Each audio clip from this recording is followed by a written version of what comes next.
জানু, এই যে এটা কি দেখছো? কি আবার? এটা তো একটা চাবি। এইটা এটা তোমারে আজকে গিফট করমু। এই যে আমার যে সয় সম্পত্তি যে আছে না, আজকে সবগুলো আমি তোমার হাতে আজকে দিমু। এই ধরো চাবি। এইটা দিয়ে আমি কি করবো? এই জঙ্গলের মধ্যে না বড় একটা বাংলো আছে, তোমার ওই বাংলোটা আজকের পর থেকে গিফট করলাম। ও তাই? তুমি আমার এত ভালোবাসো, তাহলে চলো তো দেখি বাংলোটা দেখে আসি।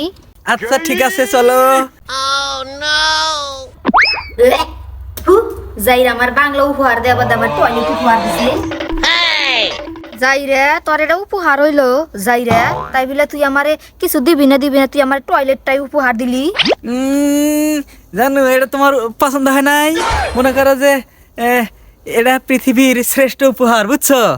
এটা পৃথিবীর শ্রেষ্ঠ যদি উপহার না হতো তাহলে মানুষ এত লক্ষ লক্ষ টাকা দিয়ে এই বাংলাটা বানাইতে না, বুঝো নাই? এই জন্য কি তুই আমার টয়লেট উপহার দিবি?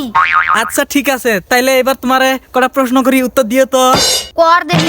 আচ্ছা, মনে করো যে তোমার টাকা পয়সা কিছু নাই, তাহলে কি তুমি বাঁচতে পারবা না? হ পারমু। তোমার ঘর বাড়ি কিছু নাই, তাহলে কি তুমি বাঁচতে পারবা না? হ পারমু। তাইলে ওই আল্লাহ যদি তোমার 1 মাসের জন্য তোমার হাগু বন্ধ করে দেয়, তোমার পেট মনে করো যে তাহলে পেটে গ্যাস্ট্রো জমে থাকে, তোমার যদি হাগা না বাড়ায়, তাহলে কি তুমি বাঁচতে পারবা? দেখছেন যাইরা কিসের হাতে কিসের তুলনা দেয়। হেইটাই। তাহলে তোমার একটা ছোট্ট একটা গল্প বলি। মনে করো এটা কিন্তু বাস্তব গল্প, আমার বন্ধুর সাথে এটা গল্প হয়েছে। মনে করো আমার 2টা বন্ধু ঢাকায় ঘুরতে আসছিল। ঘুরতে আসার পরে এক এক নতুন ওরা এক বাড়িতে এসে উঠছে বাসায়। বাসার মালিকে আবার অনেক খাচ্চর ছিল, বুঝছো? বাসার মালিকে খাচ্চর ছিল। কেউ যদি গেস্ট হিসাবে ওই বাসায় যায়, যা যদি হাগু দেয়, তাহলে মনে করে যে ওই বাসার মালিকে চিল্লাচিল্লি করে। এই জন্য আমার 2টা ফ্রেন্ড ওই চিল্লাচিল্লির ভয়ে হাগু দেয় নাই, না দিয়ে এরা ঘোরার জন্য মনে করো যে গাজীপুর থেকে ঢাকায় যাবে 3 ঘন্টার পথ। এসে বাসে উঠছে, ওঠার পর মনে করো যে 1-2 মিনিট পর সিটে ওরা 2জনে বইছে। আমার একটা বন্ধুর নাম ছিল নজরুল, এটা আবার একটু বোকা টাইপের আছিল তো, এর পেট ফাইটা হাগু চাইলাইছে গায়। এখন এই আবার আমার সাথে আরেক বন্ধুরে বলছে যে বন্ধু আমার তো এই অবস্থা, এখন কি করমু? এখন ওই বন্ধু বলছে তাহলে চিপ্পা ধরে রাখ। এখন ও চিপ্পা ধরে রাখছে, কিন্তু একটু 5-6 মিনিট পর চিপা ধরে কাম হয় না, তখন এর চিপ টিপ ঘাইমা যাওয়া শুরু হইল গা।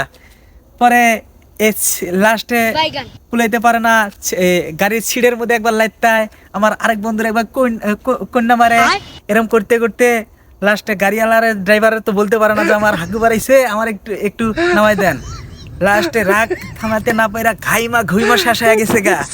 পরে গাড়িওয়ালারে সহ্য করতে না পাইরা গাড়িওয়ালার যা বাড়ি শুরু করতে ধরছে। গাড়িওয়ালা টের পাইছে যে এই হালায় কামলা করছে, মনে হয় প্যান্ডের মধ্যে ছাইরা দিছে। পরে গাড়ি বন্ধ কইরা এরা নামাই দিছে 2জন রে। এখন নতুন ঢাকা শহর, এরা নতুন, সবকিছু চেনে না, কোথায় যাব? এরকম খুঁজতে একটা পাবলিক টয়লেট পাইছে, বুঝছো? এখন এই পাবলিক টয়লেটে যায়া, পাবলিক টয়লেটে ঢাকা শহরে দেখবেন যে পাবলিক টয়লেটের মাঝখানে কিন্তু একটা সিকিউরিটি থাকে। সিকিউরিটি দিয়ে ধাক্কা মাইরা যা ঢুকছে হলো পাবলিক টয়লেটের ভিতরে। ঢোকার পরে এমন ভাবে গুরুম কইরা উঠছে, মনে হয় যে আকাশ বাতাস টয়লেট মলেট সবগুলো উইরা দিব, এত বড় শব্দ কইরা হাগ্গা মারছে, জানো? আর ওই আমার ওই বন্ধুটা বের হয়ে কইছে, যদি পৃথিবীতে কোনো সুখ থাকে তাহলে এই সুখের চেয়ে বড় সুখ আর পৃথিবীতে কিছু নাই। আর তোমার কাছে এটা উপহার মনে হয় নাই, তাই না?